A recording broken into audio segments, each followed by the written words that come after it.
교수님 할 때의 월급보다 이미 수익형 부동산 투자를 통해서 네. 월세를 따박따박 또 잘 네. 훨씬 더 많이 네. 이렇게 네. 해오신 걸로 네. 제가 들었습니다. 네. 집은 바이가 아니라 리브라는 생각을 갖고 계시다가 어떻게 부동산 투자를 시작을 하게 되셨어요? 말씀대로 저는 이제 집은 이제 사는 거, 바이가 아니라 이제 사는 거, 리브라고 이제 항상 생각을 해왔고, 네. 그래서 지금까지 집을 투자의 대상으로 본 적은 사실은 없어요. 그래서 저는 뭐 아파트나 시세 차익형 부동산이 아닌 이제 수익형 집합 건물 투자에 이제 관심을 가지고 계속 투자를 해온 거고요. 근데 이제 제가 보니까 무엇보다 시세 차익형은 이제 뒷심, 인내심 이제 그런 게 있는 사람들이 하는 거고요. 자금의 여유가 있어야 됩니다. 이게 잘못되면 진짜 완전히 정말 크게 망할 수가 있는 거라서. 네. 그리고 살 때도 엄청나게 임장을 다녀야 하고 이제 전체 부동산 시장의 타이밍도 잘 보면서 이제 막 그거 신경 쓰고 해야 되니까 그걸 위한 그 시간과 에너지도 필요로 하죠. 저는 뭐 그 중에서 갖고 있는 게 하나도 없는 겁니다. 그러니까 뭐 땅이나 아파트 갭 투자, 전세 임대 등이 이제 시세 차익형인데 이건 돈을 묻어두고 때를 기다리는 거거든요. 저는 이거야말로 상당한 공부와 내공이 있어야지 할 수 있는 분야라고 생각을 합니다. 더욱이 대출을 끼고 이제 시세 차익형에 이제 들어가는 경우에는 대출 이자를 생으로 감당을 해야 되는 거거든요. 네. 근데 이거야말로 쉬운 게 아니죠. 그러니까 그래서 시세 차익형은 사실 일찌감치 제 관심 분야에서 좀 멀어졌었고요. 그리고 솔직히 자기 집 하나 가지고 있는 건 시세 차익형 투자라고 하진 않죠. 그러니까 집값이 올랐어요. 근데 그러면 올랐다고 그걸 팔고 어디를 갈 건데요? 그냥 살든지 뭐 갈아타기를 하든지 해야 되는 건데 물론 뭐 점점 더 좋은 집으로 이제 가게 되면 자산이야 늘어나는 효과는 있겠지만 어쨌든 열심히 벌어서 그 차익을 만들어서 넣어야 되는 거거든요. 그런 걸 과연 투자라고 할 수 있는지는 저는 잘 모르겠어요. 이게 그 미국에서 오래 살다가 귀국한 영향인 것 같은데 아파트에는 솔직히 관심이 아예 그냥 가지를 않습니다. 미국은 개인 주택이 일반적이고 저도 주택에서 오래 살았거든요. 그러니까 개인 주택 그러면 이제 한국에서 왠지 이제 노후되고 불편한 인상이 있는데 사실 주택에서 살다가 아파트에서 사는 게 진짜 힘들어요. 미국 전체는 사실 잘 모르겠는데 이제 제가 살던 곳은 이제 주택이 워낙 쾌적하고 이제 살기 편하게 되어 있어서 이제 저는 한국에 처음 나와서 이제 아파트에 살면서 그 소음하고 복잡함 때문에 너무너무 힘들었어요. 그리고 그 수많은 사람들이 그렇게 밀집돼서 다닥다닥 붙어가지고 좁게 사는 게 너무 숨 막히는 거예요. 그러니까 물론 이제 계속 그렇게 살아오신 분들이야 그냥 원래 다들 이제 그런 건가 보다 하고 생각하겠지만 이제 이렇게 바깥에서 들어와서 보면은 네. 사실 좀 많이 다릅니다. 그러니까 이제 아파트에 별로 관심도 없었고 그리고 이제 저의 성격상 이제 사람이 사는 집을 가지고 투기에 가까운 열풍이 부는 것도 굉장히 좀 마땅치도 않고 그래서 뭐 모든 사람들이 한 방향을 본다고 해서 뭐 저까지 그렇게 그 방향을 봐야 될 필요성을 느끼지는 않았기 때문에 근데 반대로 이제 수익형 부동산은 제가 파이프라인 구축이라는 면에서 이제 관심을 가졌던 것이죠. 그러니까 아까 제가 말한 그 뒷심이나 인내심, 뭐 여윳돈 그런 게 없었기 때문에 일단 저는 투자를 한 곳에서 최대한 즉각적으로 그리고 지속적으로 이제 수입이 들어오는 그런 구조를 만들어 나갔죠. 그래도 뭐 시세 차익 자체에 집중을 한 적은 없지만 부동산이라는 것 자체가 이제 인플레를 해지하는 자산이기 때문에 좋은 입지에 똘똘한 물건 같은 거는 뭐 그 가치도 상승하고 이제 월세도 상승하기 때문에 수익률은 점점 올라가죠. 그래서 뭐든 이제 장기 투자가 중요한 것 같습니다. 교수님은 어떤 스타일의 수익형 부동산 투자를 선호하세요? 이제 스타일의 선호보다는 이제 규모의 선호 경향이라고 그러니까 저한테 맞는 그런 게 좀 있는 것 같아요. 네. 그러니까 뭐든지 이제 상성이 맞는 게 있고 이제 안 맞는 게 있는데 투자도 본인의 성향을 맞는 걸 찾아내는 것 자체가 좀 중요한 일인 것 같아요. 근데 저도 뭐 처음부터 그렇게 뭘 그렇게 대단히 많이 알고서 투자를 한 건 아니지만 이제 어쩌다 보니까 처음에 투자를 금액이 큰 걸 하고 나중에 작은 걸 투자를 하게 되었어요. 근데 이건 사실 제가 좀 그 시대적인 타이밍도 괜찮았고 운이 따라주긴 했습니다. 그러니까 큰 물건을 이제 덜컥 잘못 투자하면 인생이 좀 어려워질 수 있거든요. 근데 10몇 년 전 이제 당시 분양가가 12억 되는 물건이었는데, 상가였는데, 당시에 저한테는 이제 일단 덩치가 너무 커서 이제 혼자서는 못하니까 이제 친동생하고 같이 공동 투자를 했어요. 이제 덜컥 분양을 받고 나서 이거 이제 그 중도금 붓느라고 정말 죽을 뻔했습니다. 그러니까 너무 마음고생도 많이 했고요.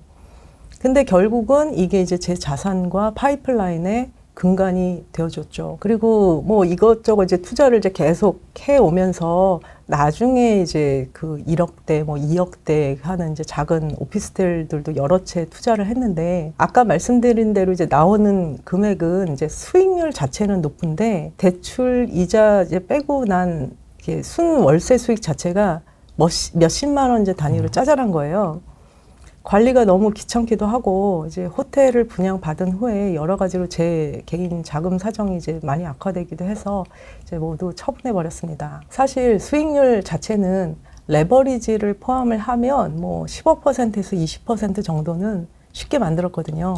그러니까 뭐 어떤 분들은 이제 이렇게 이제 작은 거를 이제 자잘하게 이제 많이 막 10개, 20개 이렇게 사서 그 이제 월세를 이제 합쳐서 몇백 단위 이제 만든다고 하시는데, 네. 그거는 진짜로 성격에 맞는 사람이나 할 수 있는 일이라고 생각하고요. 네.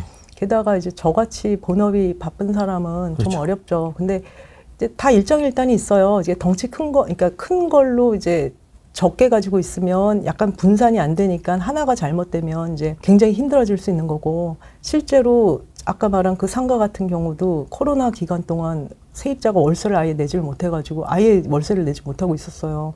그럼 제가 만약에 그거 하나만 목을 메고 있었다 그러면 굉장히 힘들었었겠죠. 저는 그래서 뭐 지금은 이제 수익금 자체가 꽤 높은 이제 좀 똘똘한 부동산 한 두세 개만 남겨놓고 있는 상태고요. 그리고 뭐 저는 요즘 상황을 봤을 때는 이제 돌아가는 상황 자체가 많이 보유하기에 좋은 타이밍도 아니라고 보고 있습니다. 이제 그리고 그 외에 이제 아까 말씀드린 그 애물단지 분양형 호텔 3개 네. 가지고 있는데, 이거는 뭐 팔지도 못하는 거라 그냥 포기하고 있죠. 분양형 호텔 제외하고 나머지 수익형은 주거용이에요? 상업용이에요? 아, 저는 주거형은 안 갖고 있습니다. 네. 상업용. 네, 주거형을 가지고 있으면 세금 문제랑 그런 게 너무 복잡하기 때문에 아예 그런 건 신경 쓰고 싶지 않아서, 그래서 제가 수익형 부동산을 더 선호하는 거예요. 시세 차익, 그러니까 아파트나 그런 거는 주택이잖아요. 그러면 그때는 법이라든가 세금이라든가 5만 가지 다 신경 써야 됩니다. 전 그런 거 신경 쓰고 싶지가 않거든요. 신경 쓸 여력이 없어요. 그래서 저는 철저하게 상업용만 하고 있습니다. 다른 거 없어요. 그냥 부동산은 뭐든지 입지입니다. 그냥 뭐 다른 걸 얘기를 할 수가 없어요. 그래서 저는 이제 부동산은 정확하게 입지값을 한다고 보는 사람이라서 네. 싸고 좋은 부동산은 없다고 보는 사람이고, 차라리 비싸도 2개, 3개 살 거 그냥 하나만 사자, 뭐 그런 주의입니다. 근데 이제 그 다음에 아마 조금 다르게 제가 보는 거는 뷰예요. 뷰. 예, 전망. 수익형 부동산은 사실 이렇게 그 본인이 사는 게 아니라서 투자할 때 이제 향이나 뷰는 별로 좀 덜 신경 쓰는 경향이 있거든요. 맞습니다. 그냥 웬만한 건 그냥 월세만 맞추면 됩니다. 근데 세입자들도 뭐 자기 집이 아니니까 뭐 대충 그냥 사는 경향이 있어서 이렇게 별로 크게 신경은 뭐 안 쓰긴 해요. 근데 제가 오랫동안 투자도 해보고, 뭐 저는 이제 집 살 목돈 있으면 차라리 그걸로 투자를 하는 게 더 유리하다고 이제 생각을 했기 때문에 제가 이제 월세도 살아보고 했거든요. 뷰가 좋은 그 곳은 장기적으로 볼 때 여러모로 안전하다고 보고 있습니다. 더. 예, 그래서 혹시 저는 이제 뷰가 좋고 좀 나쁜 데가 있는데 가격이 조금 차이가 난다 그러면 돈을 더 주더라도 뷰가 좋은 곳을 선택을 하죠. 금리가 굉장히 뭐 자이언트 스텝을 지금 몇 번 했지 않습니까? 네. 금리에 대한 부담은 없으신가요? 사실 저는 이제 그간 초장기 낮은 금리 시대의 수혜자예요. 그래서 금리에 대한 부담을 이제 크게 느껴본 적은 없습니다. 뭘 하든 뭐 제가 받는 월세보단 낮으니까 뭐 게다가 이제 레버리지 효과를 위해서 항상 이제 레버리지 효과를 극대화하기 위해서는 대출을 많이 받아야 되거든요. 네. 그러면 이제 수익률이 극대화가 되니까 대출은 뭐 어떻게 해서든지 항상 최대한으로 이제 많이 받으려고 노력을 했어요. 풀로. 예. 낮은 금리일 때 이제 받은 것들이라서 지금 금리가 이제 많이 올라도 이제 물론 막 빵빵 올라가긴 하는데 이제 워낙 낮을 때 이제 시작을 한 거라서 상대적으로 좀 요즘 받으시는 분들보다 이제 부담은 좀 덜 할 것 같아요. 이제 물론 대출 이자가 높아지니까 상대적으로 이제 제가 제 통장, 이제 제 주머니에 들어오는 월세 순수익이 좀 줄어드는 현상은 벌어지죠. 근데 뭐 그렇다고 해서 제가 월세를 막 올리는 스타일은 아니라서 뭐 그냥 오히려 코로나 기간 동안 막 월세 막 보증금 다 낮춰주고 뭐 그랬죠. 근데 일단 뭐 큰 부담이나 문제가 생길 정도는 아닙니다. 근데 만일 요즘 금리로 제가 새로 대출을 받아야 한다면 이제 그건 좀 다른 얘기죠. 그러니까 아마 저도 굉장히 신중하게 생각을 하겠죠. 그러니까 워낙 금리가 높고 부동산도 올랐고 근데 또 그거에 비하면 월세 시세는 뭐 그렇게 높은 편이라고 하기는 어려워요. 그래서 이제 수익률 자체를 좀 안정적으로 만들기 쉬운 타이밍은 아닌 것 같습니다. 그래서 저는 이제 제 책에서 이제 사람들한테 이제 좀 그 당부하는 제 조언들 중에 하나로 운의 사이클을 주시하라는 말을 한 적이 있는데, 운의 사이클. 예, 그거는 사실은 개개인에 관한 얘기예요. 근데 사실 세상 자체에도 사이클은 있거든요. 지금은 이제 그 세상의 사이클을 예의주시해야 할 때인 거죠. 그러니까 지금 같은 경우는 모든 지표와 의견이 이제 하강기라고 다들 이제 떠들기 시작했잖아요. 근데 어디든지 이제 떠드는 그런 거에 너무 이제 막 그거 할 필요는 없지만 어쨌든 뭔가 새로 시작할 때가 아니라는 거는 명백한 것 같습니다. 그러니까 저는 이제 투자는 전쟁이라는 표현을 계속 하고 있는데 예. 지금 이제 조금 두고 보면서 근데 이제 쉬는 건 아니고 이제 부지런히 전략과 무기를 이제 재정비하고 이후를 준비할 시간이라고 보고 있죠. 그러니까 저도 지금 50대고 이제 훅 하면 환갑되는 이제 나이가 됐는데, 그러니까 50대가 되고 보니까 이제 노후에 대한 그 생각이 굉장히 많아집니다. 그러니까 예전에 제가 파이프라인을 만들 때는 노후보다는 이렇게 경제적 자유, 뭐 경제적 독립, 이제 그런 거를 우선 만들어 놓고자 하는 게 컸다면, 이제 50대가 되니까 노후를 이제 어떻게 준비해야 할지 하는 것에 대한 생각을 많이 하게 되더라고요. 뭐 저는 비혼자라서 사실 상대적으로 가족 부양 뭐 그런 거에 대한 부담은 적기 때문에 이제 가족을 책임지고 있는 이제 수많은 가장들과는 좀 입장이 다를 수도 있겠습니다만, 예. 이제 제 개인적인 생각을 좀 말씀을 드리면, 아직은 투자를 별로 해본 적이 없는 중년층이시라면 본인의 사회적 나이나 경험부터 잊어버리실 것을 권해드립니다. 투리니, 뭐 불이니 그런 말이 있는 것처럼 경험이 없다면 그냥 어린이에요. 그러니까 어린이는 우선 공부부터 시작하고 작은 것부터 어떻게든지 경험치를 쌓아 나가는 수밖에 없습니다. 그러니까 이론으로 배울 수 있는 건 물론 한계가 있긴 한데 이제 더 큰 문제는 이 40, 50대는 이제 나이 곤조인지 뭔지 공부도 안 해요. 책도 안 읽습니다.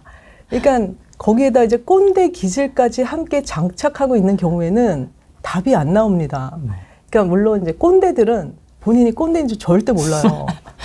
그러니까 중년 불인이는 공부를 더 많이 해야 합니다. 그러니까 이제는 실패를 할 여력이 없어요. 젊을 때야 뭐 실패 좀 해도 뭐 일어서고 그런 거 뭐 상관없죠. 이제 저는 더 늙기 전에 그나마 이제 50 전후에 이제 제가 이 호텔이라는 복병을 만났는데 그래도 그나마 이 나이에 만난 거를 다행이라고 생각은 하고 있어요. 그러니까 뭐 어느 정도 만들어 놓은 자산도 있고 이제 넘어졌지만 걔도 아직 정신도 맑고 병은 있어서 많이 힘들지만 걔도 어쨌든 일하거나 할 기력도 있으니까 어떻게든 해나갈 수는 있습니다. 근데 호텔에서도 보면 이제 더 나이 먹은 분들은 진짜 큰일이에요. 그러니까 뭐 어떻게를 못하는 거예요. 그러니까 뭐 이거를 감당을 할 능력이 안 되니까 자식들이 그 뒷감당을 하는 경우도 많이 보이고요. 그런 경우에는 자식들이 무지하게 고생합니다. 그러니까 공부부터 하십시오. 그리고 이제 뭐 다른 예를 하나 들어볼게요. 그러니까 저는 좀 이제 어학에 조금 소질이 있는 편이라 영어나 이제 일본어는 한창 소시적에는 이제 영일 통역 알바를 할 정도로 이제 능통했었어요. 지금 뭐 하도 안 써가지고 이제 좀 되게 버벅대긴 하는데 이제 옛날엔 그랬습니다. 근데 그 제 영어 실력이 말하기, 듣기 능력에 비해서 읽기, 쓰기 능력이 엄청 떨어져요. 그러니까 제가 이제 그 디자인 전공자다 보니까 이제 실기 위주로 하는 전공이었어서 그런 것도 있지만 이제 제가 곰곰이 왜 이 두 능력의 편차가 이렇게 큰가 가만히 생각해 보니까 제가 미국에서 이제 그 대학부터 다니느라고 책도 그 수준의 그 책부터 읽기 시작한 게 제일 화근인 것 같더라고요. 그러니까 무슨 말이냐면 나는 대학생이니 책도 그 수준으로 읽어야 한다고 생각해서 읽으려니까 그리 눈이 들어올 리가 있나요? 그러니까 책을 읽으려면 어휘력이 관건이고 이제 어느 정도 기본 이렇게 수준이 그간의 이제 읽기 수준이 이제 컸어야 되잖아요. 근데 한국에서 고등학교 졸업하고 다 커서 뭐 무슨 그 어휘력이 그렇게 대단하겠어요. 그러니까 이해가 잘 안 되니까 읽기가 싫고 이제 미국에서 공부는 해야 되니까 한국 책 읽기는 좀 그렇고 하니까 이제 영어 책을 읽어야 되는데 읽히지는 않고 그래서 나중에야 생각했는데 저는 제 물리적 나이를 생각하지 말고 영어 나이를 생각했어야 됐어요.